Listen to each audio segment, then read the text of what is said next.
dans ce nouvel épisode du podcast. Et puis voilà quoi. Un podcast où on parle de tout et de rien, parfois de n'importe quoi, mais toujours de ce qu'on aime. Aujourd'hui, un épisode un peu spécial parce que vous l'avez peut-être vu dans le titre, vous l'avez peut-être vu sur les réseaux parce que on l'a annoncé, on en a parlé, mais...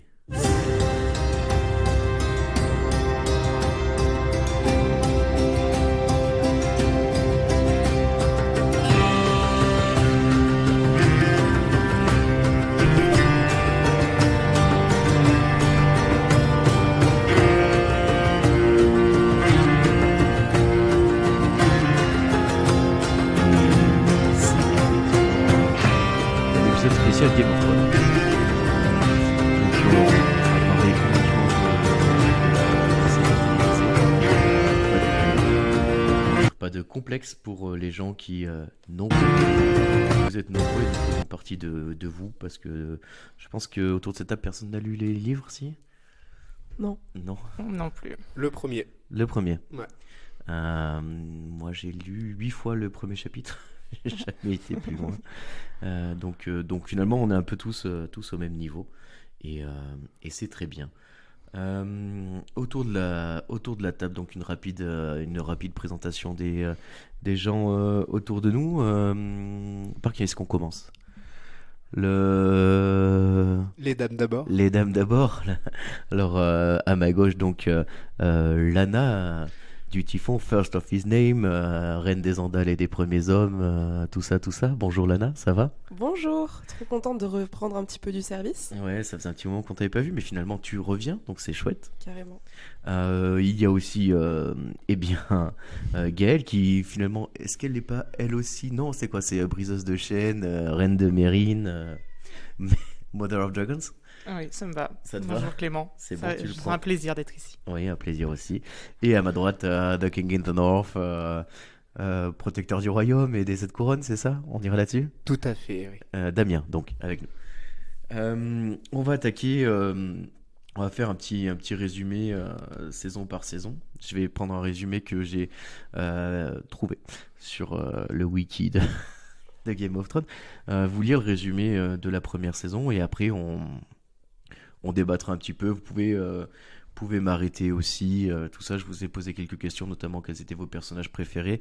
N'hésitez pas à en parler quand ils arrivent. Les personnages que vous avez trouvés les mieux écrits aussi, ou en tout cas les mieux interprétés. Voilà. Donc l'histoire commence au château de Winterfell, où les enfants de Lord Eddard Stark découvrent le cadavre d'une louve géante et sa portée de louveteau encore vivant. Comme il y a exactement autant de femelles et de mâles dans cette portée que ce que Lord Eddard a d'enfants, garçons ou filles, chacun adopte un des animaux. Lord Stark reçoit peu après son suzerain et ami, le roi des 7 couronnes, Robert Baratheon. Il ne l'a pas revu depuis des années et Robert Baratheon lui demande de devenir sa main. Eddard et son épouse Catelyn reçoivent une lettre secrète de Lysa, la sœur de Catelyn, qui accuse la maison Lannister, à laquelle appartient la reine Cersei, épouse du roi, d'avoir assassiné la main précédente, Lord Jon Arryn, l'époux de Lysa. L'un des fils de Lord Stark, Bran, surprend la reine Cersei Lannister en plein coït avec son frère jumeau, Jaime, membre de la garde royale. Ce dernier tente de tuer l'enfant en le poussant par la fenêtre, mais l'enfant survit. Lord Stark accepte de devenir la main du roi et part vers le sud où se trouve la capitale, Port-Réal, avec ses filles. Là, il tente d'enquêter sur la mort de son prédécesseur alors que la tension monte entre Stark et Lannister. Il finit par découvrir que les 3 enfants du couple royal sont en fait issus d'une relation incestueuse entre la reine et Jaime Lannister. Mais il est trahi par Lord Peter Baelish, grand argentier et ancien amoureux et conduit de Catelyn Stark. Le roi Robert meurt lui aussi dans un accident de chasse, entre guillemets. Et Ned Stark, qui a tenté de contester la légitimité de soi-disant fils du roi Joffrey Baratheon, est exécuté pour trahison. Sa fille Sansa, qui devait épouser le roi Joffrey, est tenue captive à Port-Réal, mais Arya, la cadette, parvient à s'enfuir. Ça, c'est pour le côté Stark et roi. Parce que, en fait, Game of Thrones, il faut savoir que ça reste une énorme série chorale. Et donc, il y a d'autres protagonistes. Et à Winterfell, nous retrouvons Jon Snow, le bâtard de Ned Stark, dont la mère est inconnue, qui décide de quitter le château pour s'engager dans la garde de nuit, un ordre ancien, qui monte la garde depuis des millénaires sur le mur. Il est accompagné de Tyrion Lannister, le frère nain de Cersei et Jaime, qui veut voir le mur. Dans la garde de nuit, John y suit un apprentissage difficile mais finit par y trouver des amis, dont Samuel Tarly, et devient l'aide de camp du Lord Commander Jeor Mormont. Quant à Tyrion, lui, il est reparti vers le sud. Il se retrouve confronté à la guerre qui vient d'éclater. Son père, Lord Tywin Lannister, l'envoie à Port-Réal en lui déléguant les pouvoirs de main du roi. De l'autre côté du détroit, oui, il y a beaucoup de, beaucoup de paysages, mais je pense que les gens qui nous écoutent ont suivi la série, donc ça ira.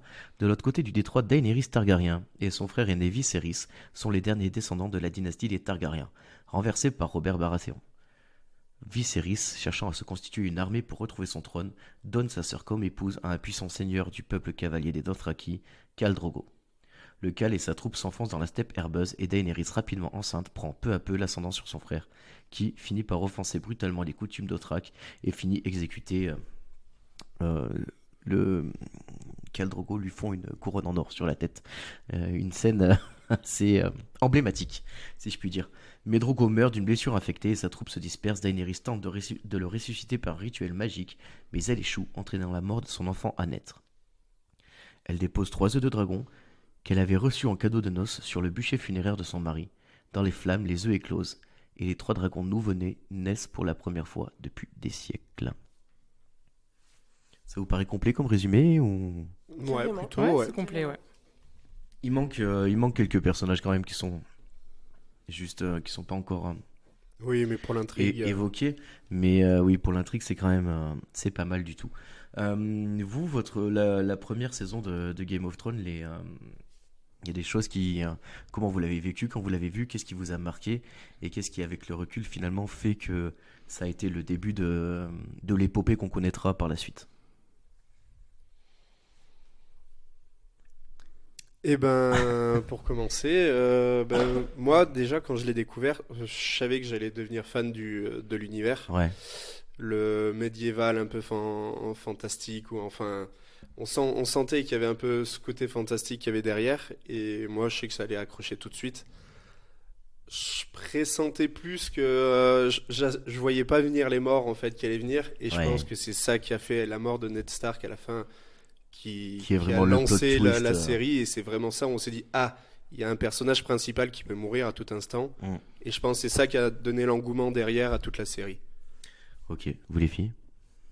Ouais, moi pareil. J'ai découvert, j'ai regardé juste avant que la sortie de la saison 7, donc c'était déjà super Ah oui, tard. très tardivement. Vous Donc l'avez j'ai- découvert j'ai- quand, vous les autres? Assez tôt en vrai, je Mhm. me rappelle plus exactement quand. Toi, dirais Ouais, je pense que ouais, il devait y avoir 1, 2, 3 épisodes D'accord. max, un truc comme ça. Oui. Du coup, fin de Oui, saison du coup, 7, oui, j'ai tout rattrapé d'un coup. binge-watché, ouais. Et oui, vraiment, à la fin de la première saison, du coup, avec la mort d'Eddard Stark, c'est là où tu te rends vraiment compte que, en fait, à qui tu peux t'accrocher à personne. Tu Ouais, sais qu'à tout c'est moment, ça. ils vont en tuer un et que ça sera la catastrophe. Bah, surtout que je trouve que tu vis déjà un peu ce truc le premier épisode avec la chute de Bran où t'as l'impression que c'est Mm. un peu le personnage qu'on va suivre et quand il tombe, tu te dis ah bah non, c'est pas lui et ça rejoue après cette histoire. Toi, Lana? Mais en fait, cette série, elle m'a beaucoup déconcertée. Au départ, il y a énormément de personnages, donc ça a été très compliqué de suivre. Elle a déconcerté aussi par la façon dont elle a bousculé justement les codes narratifs dont tu parlais tout à l'heure. Le fait que habituellement, les personnages principaux dans les séries, dans les films, c'est des personnages qui résistent tout au long en fait. De la narration. Là, non, on se rend compte qu'on ne peut pas s'attacher vraiment à chaque personnage. Il y a les notions du bien et du mal aussi qui sont redéfinies sans cesse.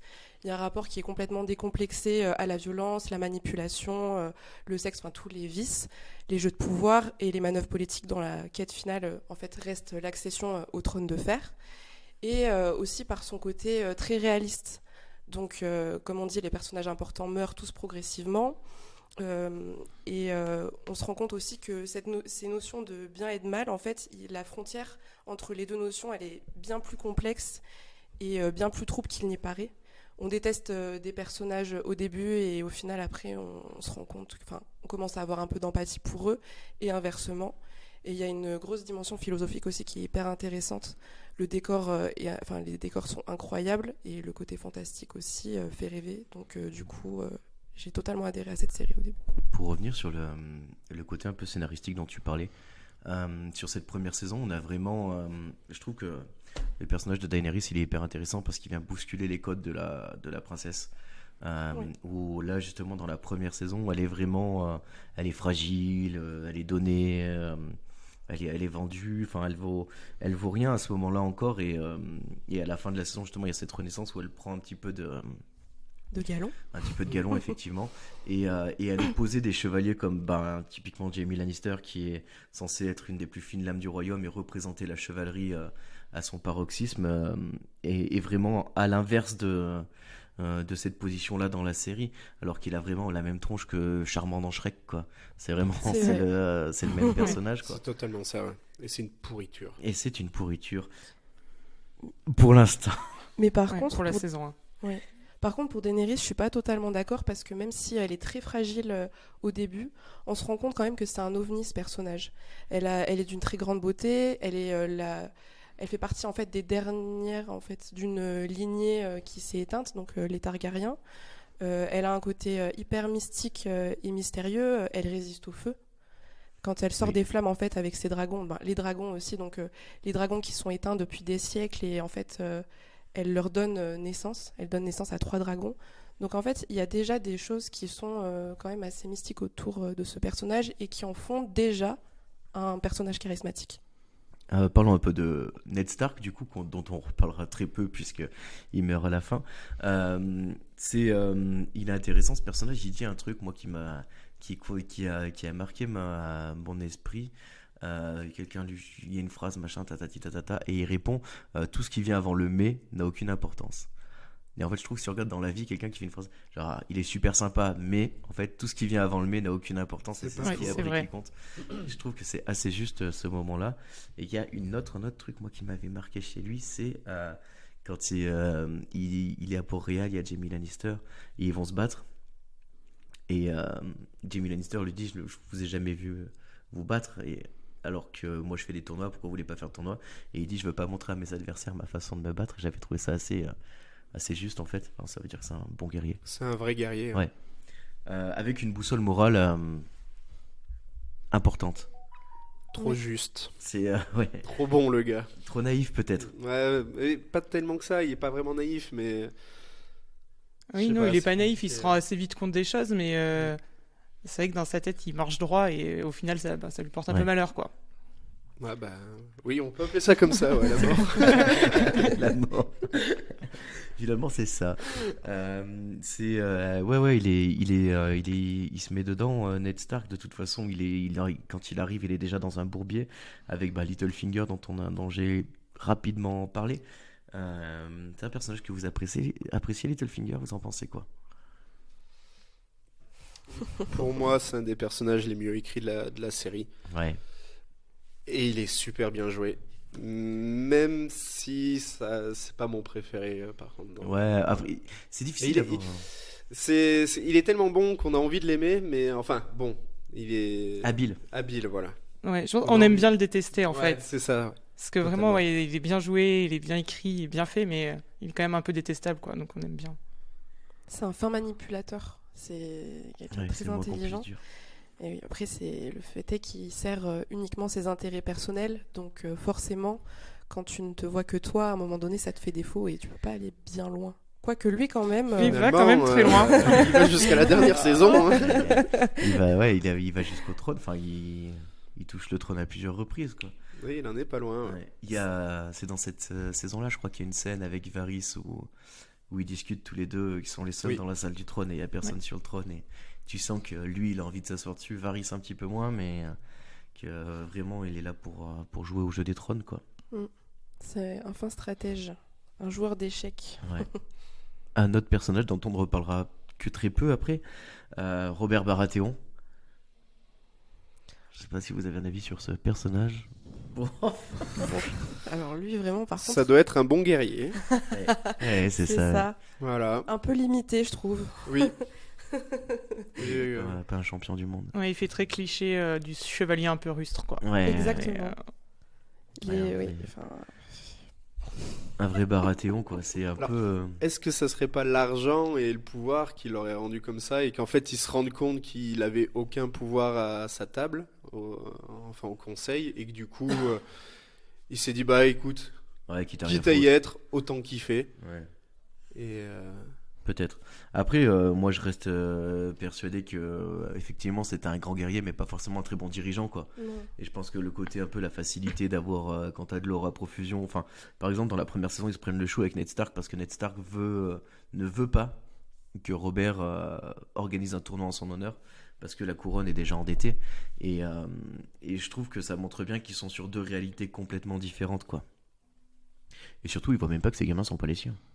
Oui, alors que quand même, ils lui ressemblent pas, quoi. Non, il y a un truc de faciès. Effectivement, très bien. Tyrion Lannister qui apparaît assez peu dans ce résumé, qui là commence juste à... qui n'est pas grand-chose encore à il ce moment-là arrive de en la plus série. avec une scène mémorable où il met une gifle à Jeff. Oui, c'est ça, parce qu'il n'a pas été s'excuser auprès de... Non, il n'a Non. pas été présenter ses... Ses condoléances Ouais, c'est ça. après la chute de Bran. Ouais. Ouais, effectivement. Et il part au mur avec John. C'est vrai que là, à ce moment-là, il pisse du haut du mur. Et je Oui, trouve que ça montre tout en bien haut, un peu ce personnage-là. On est encore sur un Game of Thrones qui ressemble à du sexe et de la violence et de la dépravation, pardon. Ce qui est un peu l'ADN, je trouve, sur les 2-3 premières saisons. Oui. Qui disparaît un peu par la suite, ce qui est pas plus mal, je trouve. Et donc il va avec Jon Snow. Jon Snow, vous avez un avis sur ce personnage? À cet instant-là, on refera le tour de chaque personnage à cet instant-là où ils en sont. C'est dur d'avoir un avis sur ce personnage à cet instant-là parce qu'il y a tout ce qui suit derrière et Ouais.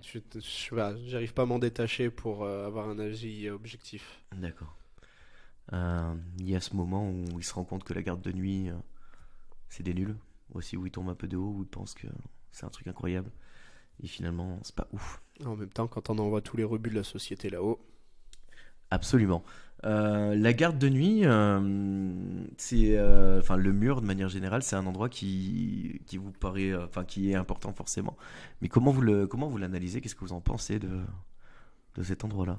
Ouais, c'est vrai que c'est vendu comme vraiment le mur où il y a les chevaliers qui vont bien surveiller, on Ouais. craint rien avec eux. Et finalement, une fois qu'on y est, on se rend compte que bah ouais, non, ils savent pas tenir une épée, ils savent rien faire. Ouais. C'est ça. On se sent moyennement protégé, quoi. Oui, Ah. puis au début, en plus, comme ils amènent l'intrigue des marcheurs blancs progressivement, on comprend pas face à quoi ils défendent en fait tout le reste du continent. Mm. On comprend pas vraiment ce qui se passe. On sait qu'il y a quelque chose de mystérieux derrière et de très dangereux.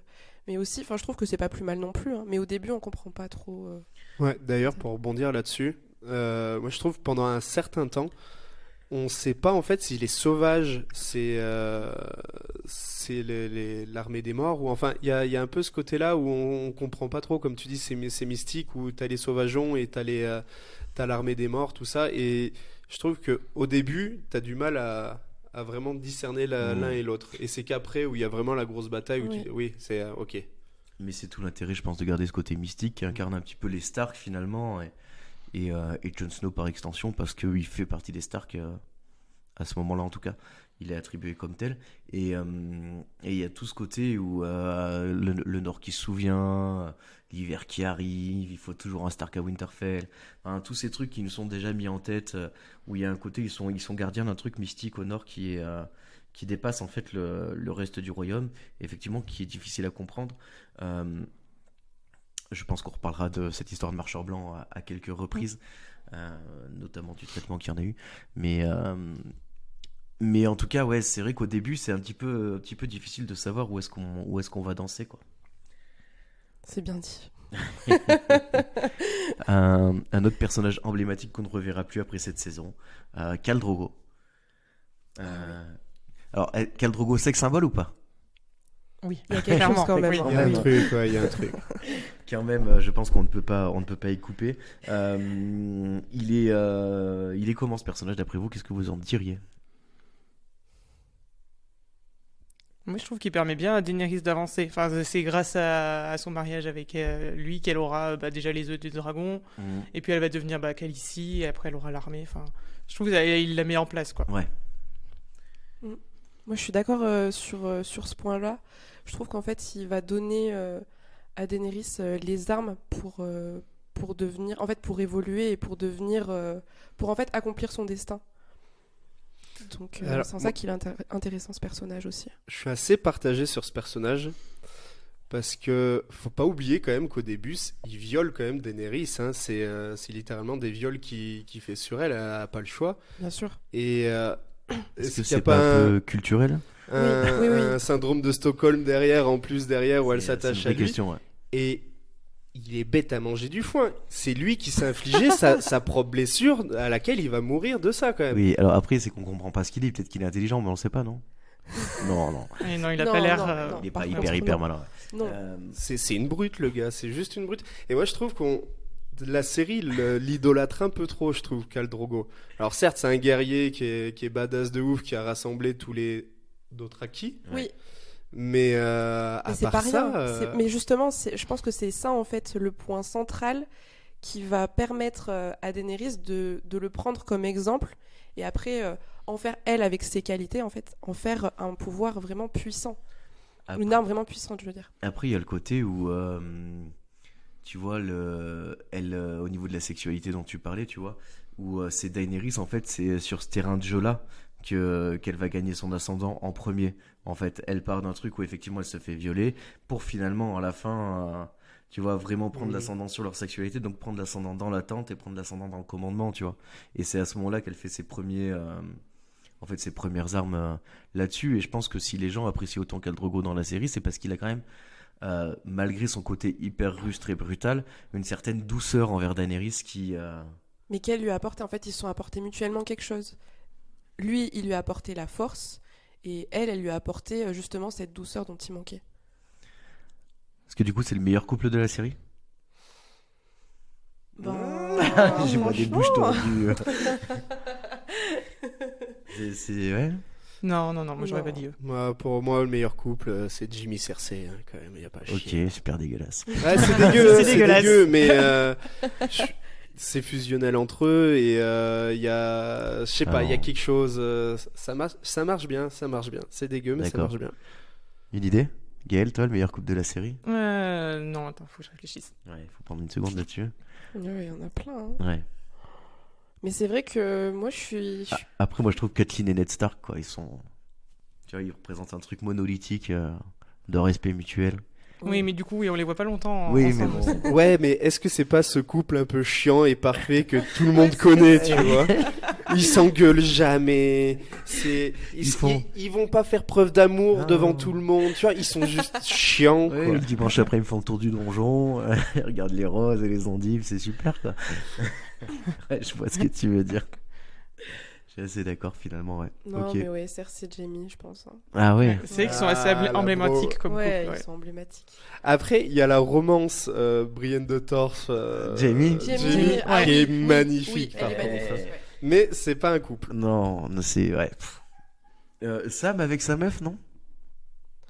Ouais, Oh. pas mal, ouais. Ouais. Ouais, non, pas trop. Ils Non, sont pas ouf. juste Mais- mignons, mais ouais, voilà. c'est ça, ouais. C'est tout. Ok. Et John et Daenerys? Non. Ouais, c'est pas assez longtemps. Ouais, non. Ok. Je sais pas, ça marche pas. Très bien. Ça va. Et Ramsay Bolton et Sansa, peut-être, non? Ça ne marche pas Ah. non plus. Oh là là. Ah, Ramsay Bolton. Ouais. On en reparlera plus tard quand il arrivera, vous en faites pas. Arya, donc à ce moment-là, elle a déjà fait un peu elle est déjà aux antipodes de ce qu'attendent les gens d'elle parce qu'elle ne veut pas devenir une dame, mais une aventurière.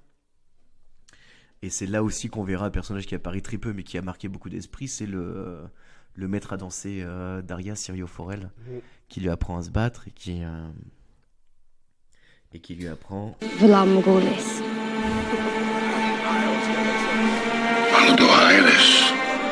Il n'y a pas une théorie d'ailleurs sur ce personnage et, par rapport au sans visage?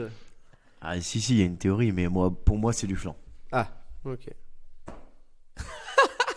Ils sont claque la Hyper cuisse, quoi. absolu. Non, je sais pas, je sais, enfin, je suis pas sûr d'y croire, mais. Non, mais pour moi c'est du flan. Il a rien dans son visage. C'est juste que les gens ils ont envie de fantasmer sur le fait qu'il ait survécu et qu'il soit plus fort que ce qu'ils attendaient, tu vois. Oui, peut-être. Non, pour moi il y a rien de ça. Enfin, je sais pas, vous avez une idée peut-être? Ah non, j'aurais jamais pensé non plus. Ouais. Non. Je le voyais pas sans visage, non. Mauvaise théorie. Mauvaise pioche. Non, Dommage. non, mais. On a parlé de Tyrion, oui, on en a parlé.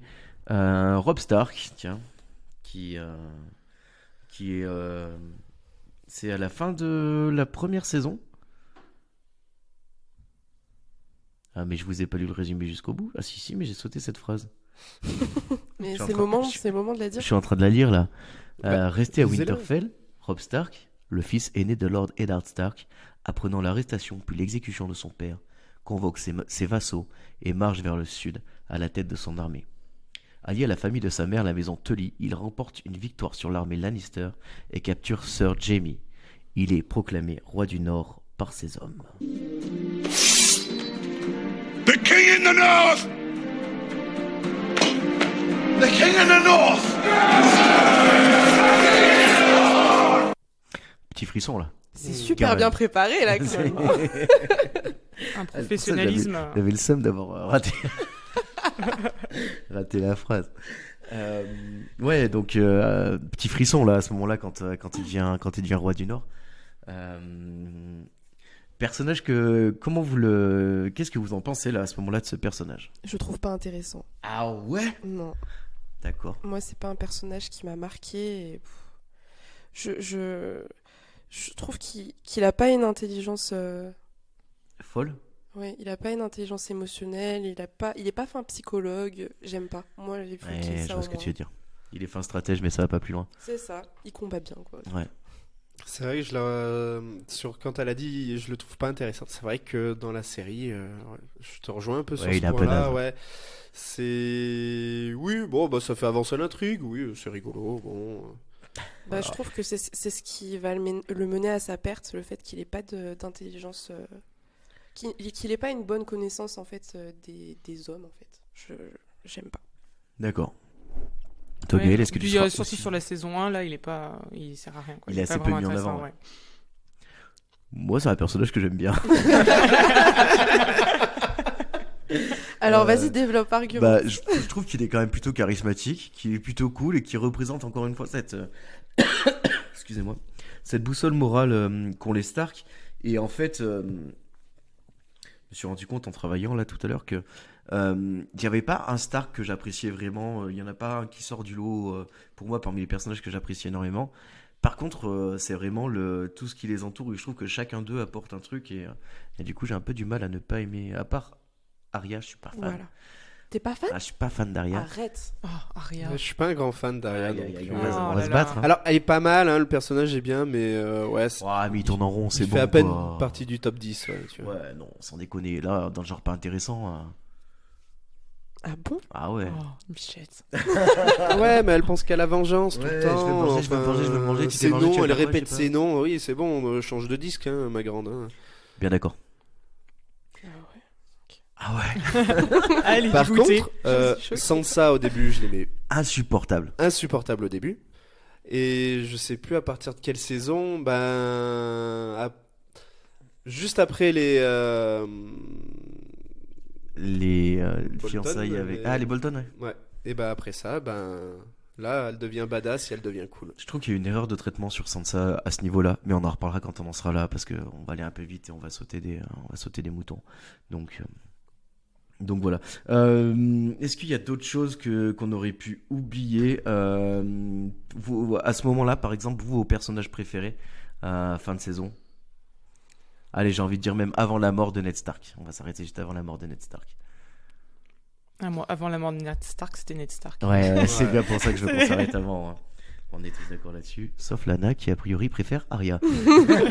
Mais carrément, je trouve que c'est un personnage. Bon après, je vais parler plus. Non, je reste Si, sur la saison 1. vas-y. Non, tu peux développer un peu.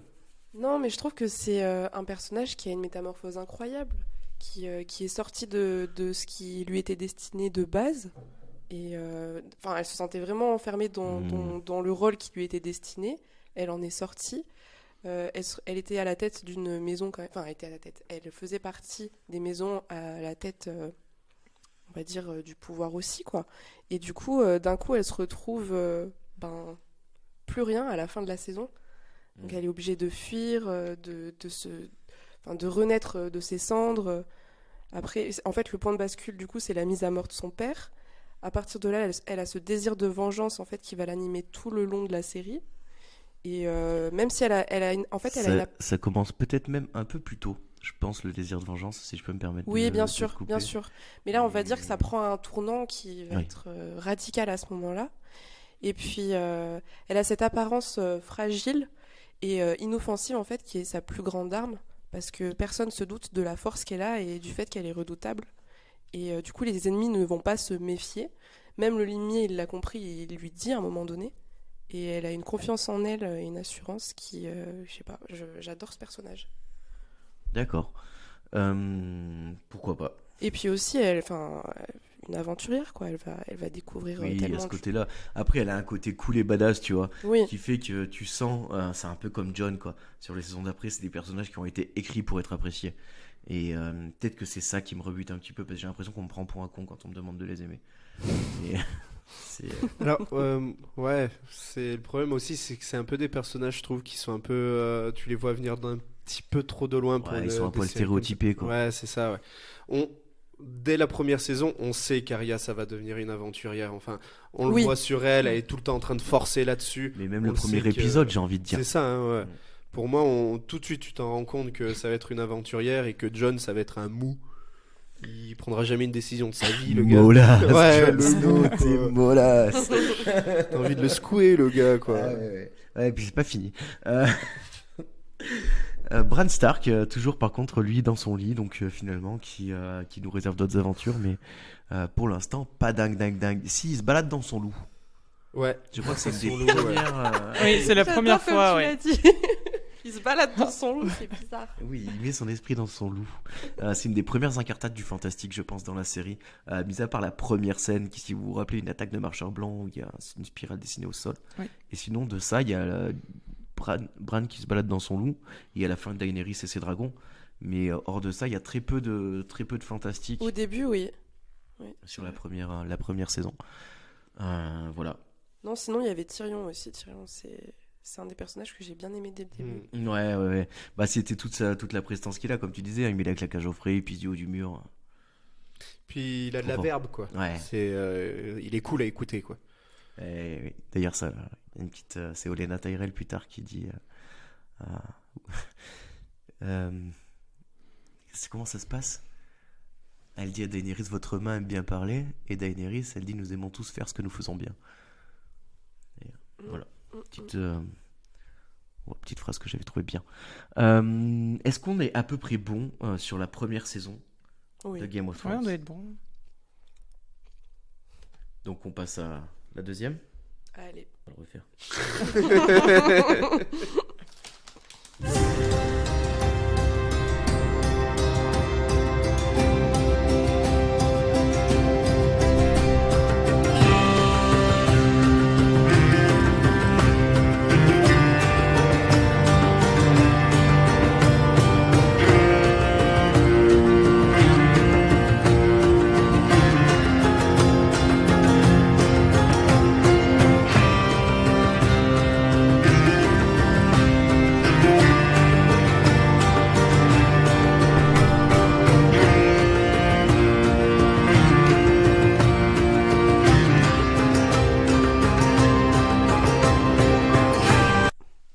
DJ Clément. Et donc, Platine. ouais.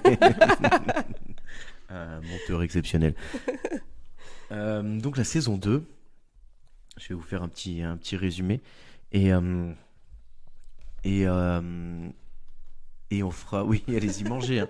Faites-vous plaisir, amis fans de bruxisme. Bonjour. Je t'ai mute, Lana, comme ça tu peux manger, on t'entendra pas croquer. On entend un petit peu.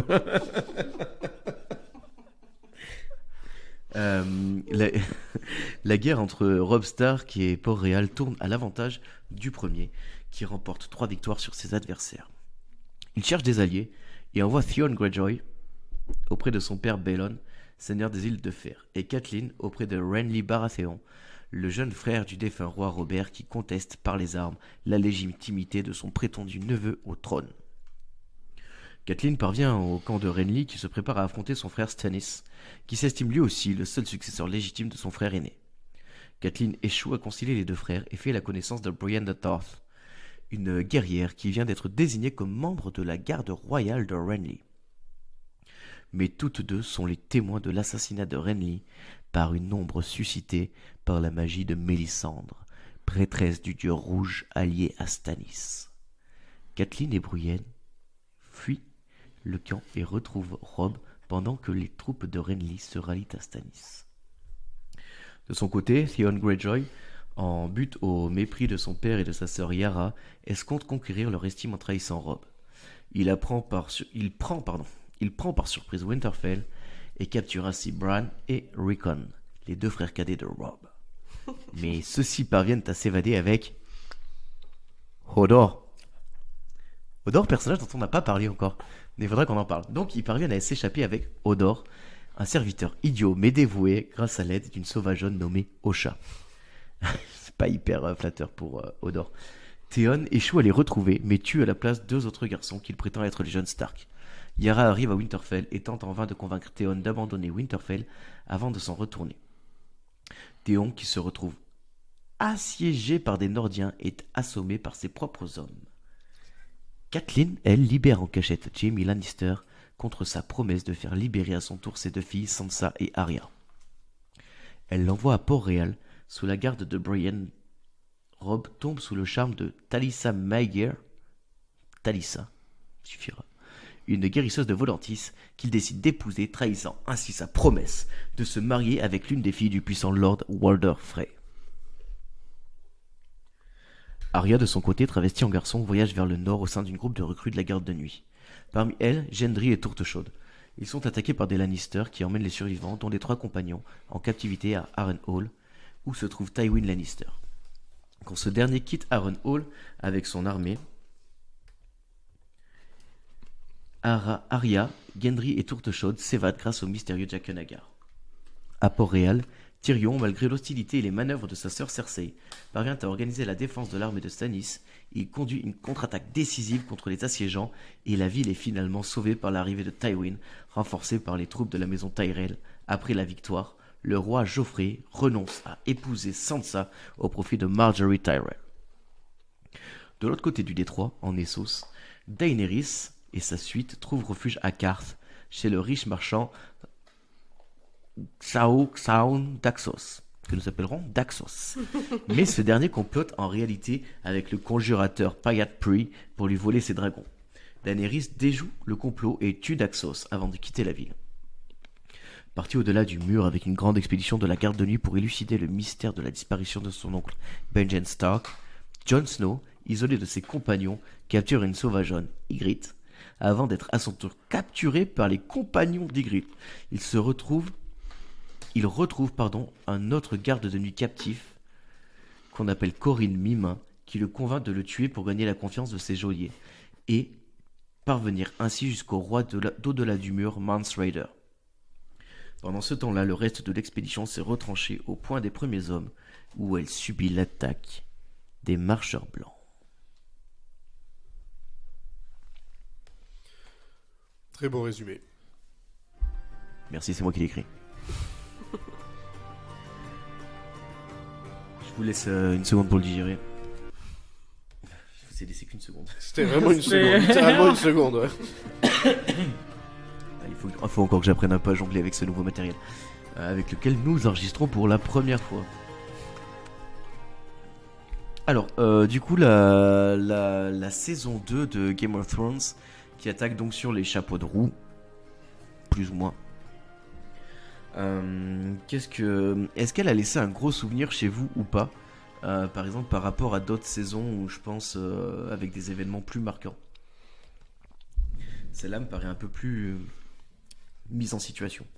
Je suis entièrement d'accord, ouais. C'est celle que elle est passée, quoi, et Si, c'est à la fin où il y a la bataille de la Nera avec l'utilisation du feu de joie. Absolument. Oui. Si, moi j'avais bien aimé cette ouais, mais bataille-là. même la bataille de la Nera, enfin, ça fait cette grosse explosion, mais comme ça se passe de nuit, je trouve, il y a pas, c'est pas percutant, je trouve. Ah bon? Moi j'ai Ouais. trouvé spectaculaire cet épisode. Ah, je suis assez d'accord.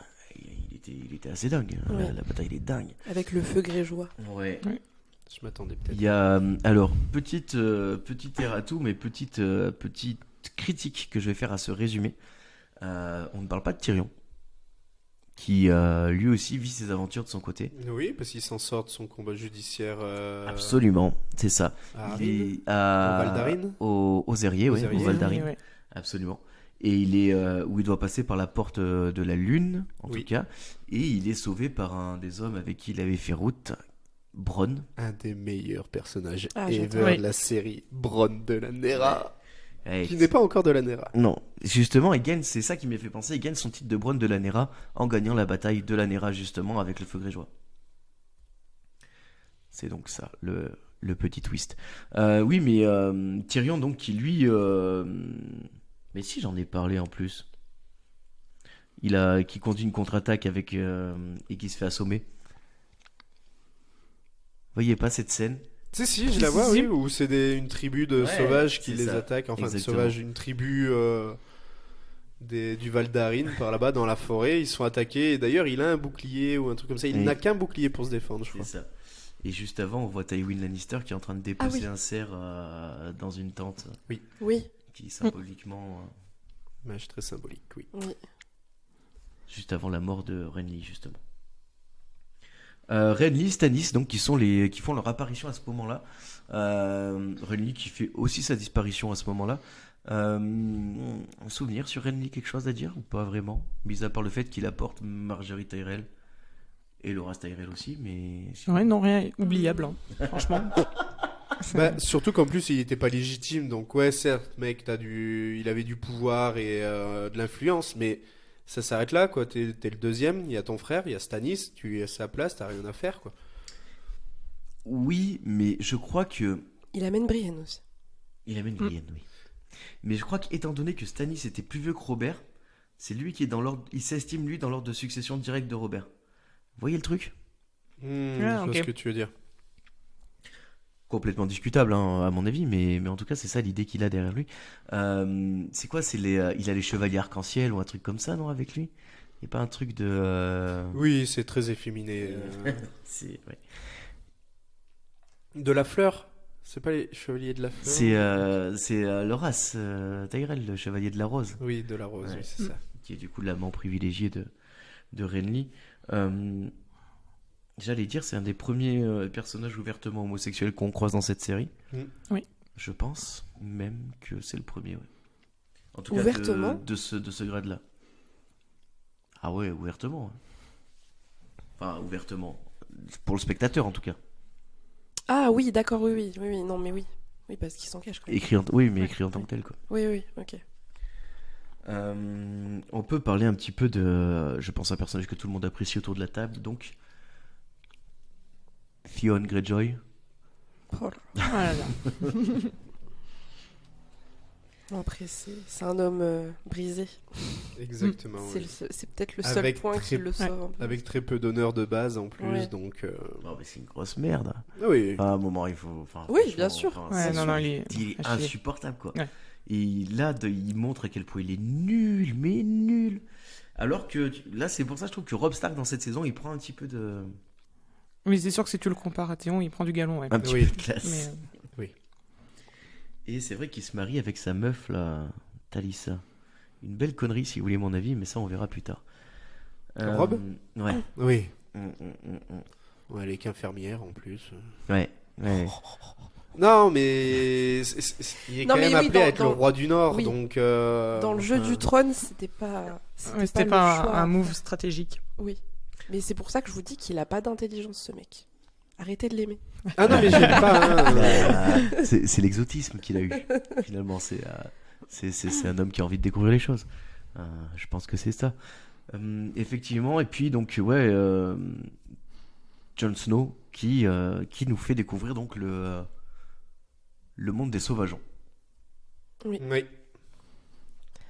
Avec Ygritte. Non, bah, avec Ygritte. Il y a déjà la love story là avec Ygritte ou pas? Ça attaque tout de suite? Oh, sur la fin, je pense. Ouais, non ça commence à être tendancieux, je crois, sur la fin. Ouais. Ça commence à être tendancieux, c'est bien dit. Effectivement, donc les sauvageons qui sont un peuple dont on n'a pas parlé du tout, mais qui vont avoir une importance capitale sur la suite. Là, Jon Snow, son objectif, c'est donc de se faire passer pour un 2. C'est complètement ça l'idée. On va voir si ça réussit ou pas. Donc c'est vrai que c'est une saison où il se passe pas énormément de choses, si ce n'est la bataille de Lanera. Hodor, donc, dont on a parlé. Vous voulez un petit mot sur Hodor quand même? Odor. Superbe. Ouais, non, personnage... Quelqu'un l'a mis dans ses favoris? Non. Non, Enfin, même pas pas. moi en tout cas. Quelqu'un regrette de ne pas l'avoir mis? Non. Très bien. Bah, quand t'as toutes tes lignes de texte, c'est Hodor. C'est compliqué de devenir important dans la. Oui, mais c'est un gentil géant. Oui, il est attachant, mais gentil, bon. il est attachant, ouais, voilà, quoi. voilà, ouais. Comme dirait Lou, gentil, c'est pas un métier. Gentil, c'est pas un métier, c'est clair. Non, mais du coup, et toi? Non, pas du tout. Vraiment très insensible. J'aime bien le twist qu'il lui apporte à la fin, mais sinon, Ouais. très insensible à ce personnage. Par Je contre, trouve très mal traduit en français, par contre. oui, ouais, Mais la VO, elle est magnifique là-dessus. C'est le cheval de Bran, quoi. Ouais. ouais. Ça. Voilà. Alors déjà qu'on l'a traité d'idiot, de Alors, gentil géant. on pourrait le comparer à un lion qu'on montrait, tu vois. Non, c'est vraiment le cheval. Un lion, pas sûr. Il y a donc l'apparition de Jaqen H'ghar, qui est un sans visage. Oui. À ce moment-là, on ne sait pas ce que c'est les sans visage. Est-ce que les showrunners, les créateurs de la série, ont réussi à titiller votre attention à ce moment-là ou pas? Moi, par exemple, je me rappelle que j'avais grave envie d'en découvrir plus. Ah bah oui, carrément. Ça avait Et puis moi je trouvais on comprenait mal le personnage à ce moment-là. Enfin il était Oui. vraiment mystérieux Oui, et parce qu'il change de visage en plus. c'est ça, ouais. Ouais, Et tu dis mais attends, mais on reparle toujours au même et tu comprends pas. Et enfin je sais que au premier visionnage j'étais complètement perdu sur ce personnage. Surtout que comme il y a énormément de personnages de base, déjà c'est compliqué Ouais. en fait Ouais. de se dire ah oui, telle personne c'est tel personnage qui fait ci, qui fait ça. Donc là, oui, c'était un peu complexe. Et derrière, donc Daenerys à Kars. Vous avez tous en tête ces scènes-là, là, à Kars, ou avec le mec, vous voyez, qui essaie de lui voler ses dragons. Oui, Et le Oui, marchand, oui, tout oui, ça. oui, Il n'y a pas un grand Les immortels. chauve, il y a une meuf avec C'est ça, un voile, voilà. enfin on voit pas du tout son visage. Il y a... Oui. Oui, et il y a le gars qui veut l'épouser. Le marchand, là. Ouais. Oui. Ok. Qui fait partie des 13, c'est ça? Oui, un Oui, truc il y comme a ça. un truc, Voilà. ouais, le conseil ou je sais plus Il y a un quoi. conseil de 13 à Kars. Ouais, le Conseil des 13, absolument. Et Daxos en fait partie. Très chelou cette ville d'ailleurs, non? Ouais, Oui. Ouais. mais tout est chelou. Même elle, c'est là qu'elle a ses premières visions avec le trône de sang. Oui, Ah oui, avec oui, la neige et... Ah, le trône de neige, pardon. Spoiler alert. il y a plus de spoil passé une certaine Mais, période. ça c'était assez habile, j'ai trouvé, justement, parce que moi j'ai été persuadé pendant longtemps que cette vision-là, C'était de la neige. elle représentait les marcheurs blancs qui marchaient Oui. sur Port-Réal. Tu vois, et que du coup elle était appelée, comme dans ce truc un peu mystique de la chanson de glace et de feu, à contrer justement les marcheurs blancs. Cette prophétie-là, vous l'avez gardée en tête pendant toute la... Toi, t'as binge-watché, donc tu devais l'avoir à fond en tête. Oui, moi je l'avais en tête. Ouais. Mais oui, j'avais fait des recherches du coup, et il y avait une théorie comme ça qui disait qu'en fait c'était Daenerys qui allait passer du côté des marcheurs blancs quand on voyait le trône sous la neige. Donc visiblement il y avait toute une théorie Ah oui, comme c'est ça vrai. quand c'était Ouais. sorti. Théories sur lesquelles les créateurs de la série ont allègrement fait des trucs dégueulasses. Parce que du coup, il n'y a rien du tout. Cette prophétie, elle n'est pas non, accomplie rien. nulle part à aucun moment, quoi. Non. C'est genre, ils cherchent le prince qui fut promis, patati patata, et ils giclent ça. Mhm. Alors- Très, très en colère. Moi, je pense qu'elle n'est pas encore accomplie totalement, cette prophétie. Parce que si effectivement, c'était... Il y a quelque chose dans Game of Thrones où, en fait, dès que quelque chose qui était associé à une prophétie ou quelque chose comme ça est accompli, tu meurs. Dans Game of Thrones, c'est ça. Il y a un guerrier qui se fait ressusciter 6 fois, par exemple. Tauros de Myre. Voilà, Ouais. Tauros de Myre. Et ben lui, il meurt une fois qu'il a accompli sa destinée. Et il y a tout un truc de destinée, je trouve, qu'il y a autour de Game of Thrones. Et pour moi, comme la destinée de Jon Snow, c'est ce truc du feu et de la glace, comme elle n'est pas accomplie encore, et D'accord. Tu crois que... est-ce qu'on peut imaginer que ça lui... Parce qu'il est mort, Jon Snow. Spoiler alert. Il a été ressuscité. Ah, c'est terrible. Oh, Il a été attention, spoiler. Il a été ressuscité. Ouais. Mais attends, mais à quel moment déjà? Je me rappelle plus trop exactement. Ah, saison. C'est fin de saison 4. C'était fin de saison 5, il doit mourir, Cinq. début de Cinq. saison 6, il Ah, doit ok, je crois. non, c'est bon, on n'y est pas encore. Non, mais ouais, je sais pas, tu vois. Pour moi, c'est. Mais en tout cas, moi, à ce moment-là, dans ma tête, Daenerys doit. Et le prince qui fut promis, et avec ses dragons, doit arrêter les marcheurs blancs. Oui.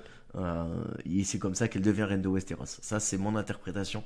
À ce moment-là, j'en suis persuadé mordicus, quoi. Ouais, mais je pense qu'on veut tous Daenerys à ce moment-là.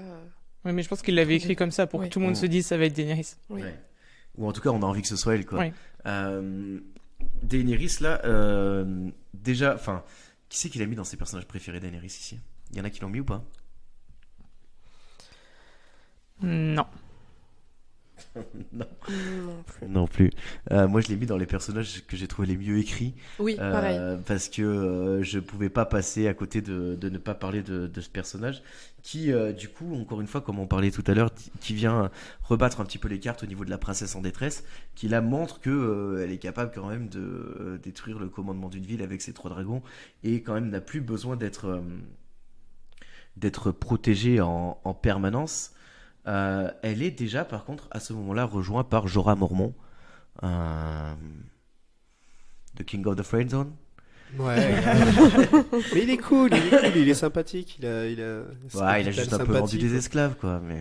Ouais, mais il a un capital sympathique qui est pas. Non, il est juste amoureuse et tout. Il a un côté beau gosse quand même.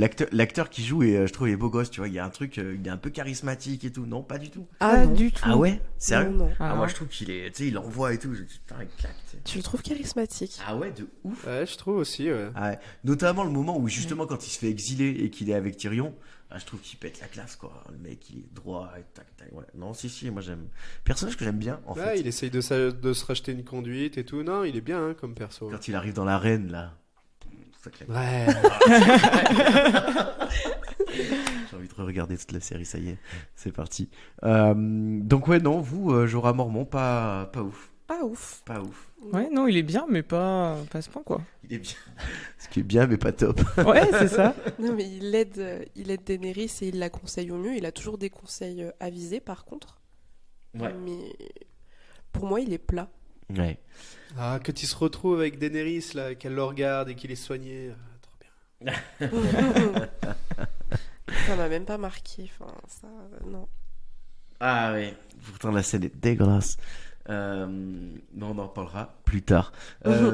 Cersei qui est toujours plutôt qui fait assez peu de vagues sur ces 2 premières saisons. Si ce n'est qu'elle commence quand même à manœuvrer dans l'ombre de son père pour marier Joffrey à Marguerite. Marjorie. Bah, Marjorie ou Marguerite? Marjorie. Ah, j'aurais dit Marguerite. Pourquoi pas? Mais en tout cas, elle est pas aussi proactive que ce qu'elle pourrait être plus tard. Bien Oui, qu'elle mais- emmerde Tyrion au maximum. Oui, on voit déjà le caractère du personnage. Oui, mais même enfin, on voit déjà qu'elle est cruelle, cette femme. Elle provoque l'aversion. Ah oui, elle est pas très gentille, ça c'est sûr. Mais je trouve là, à ce moment-là, on n'a pas encore saisi toute l'ampleur de sa. Bien sûr.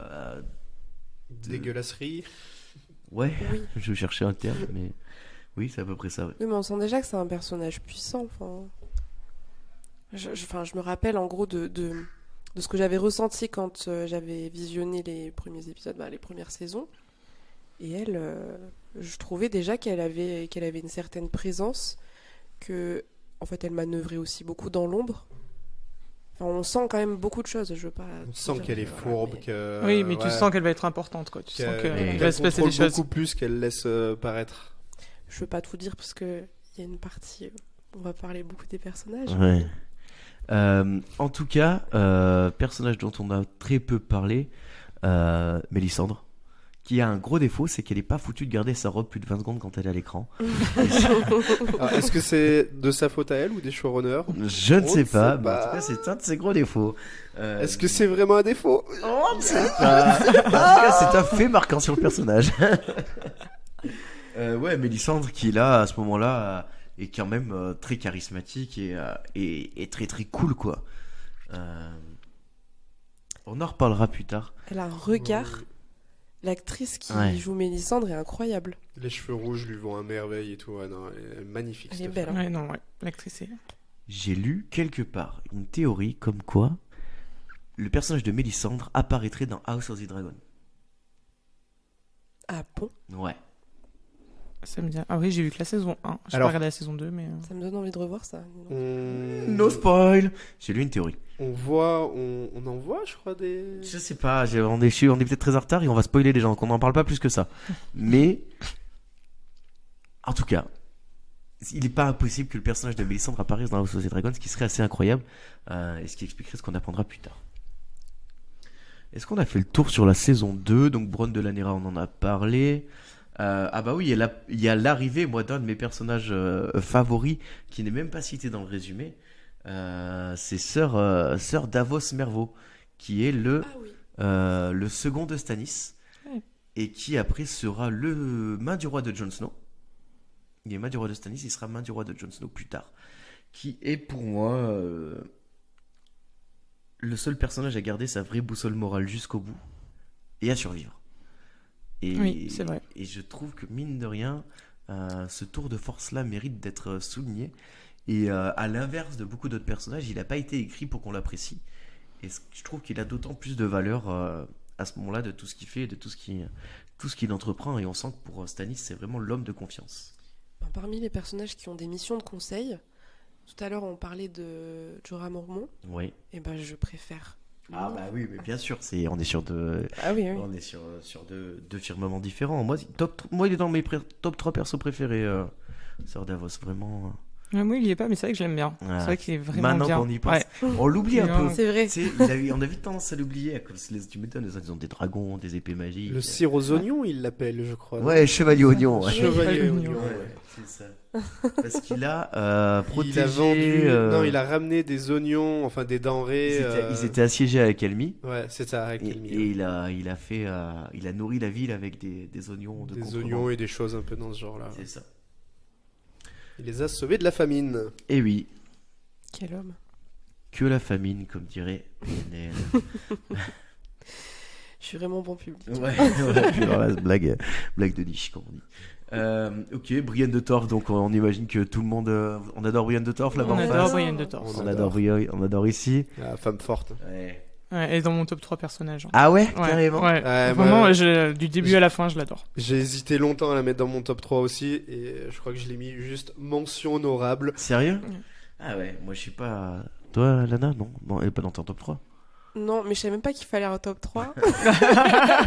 On m'a mal expliqué ou c'est moi qui ai mal lu? Je pense que j'ai mal lu. Vous aviez compris un top 3? Bah, on en a fait un. Totalement, donc, oui. Ouais. Mais franchement, j'ai pris la capture d'écran, j'ai pas vu de top 3. hein.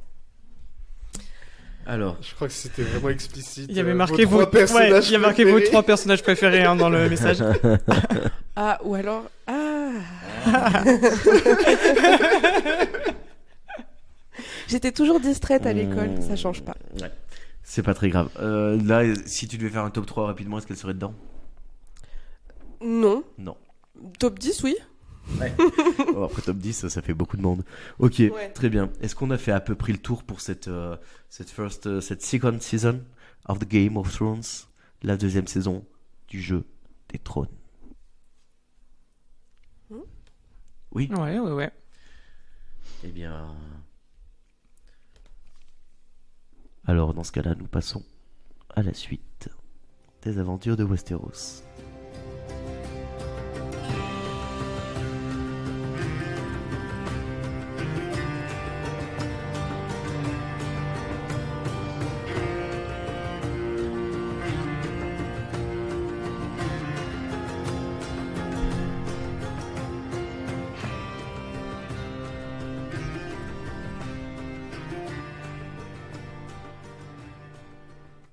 On va faire une pause. Ok. Il nous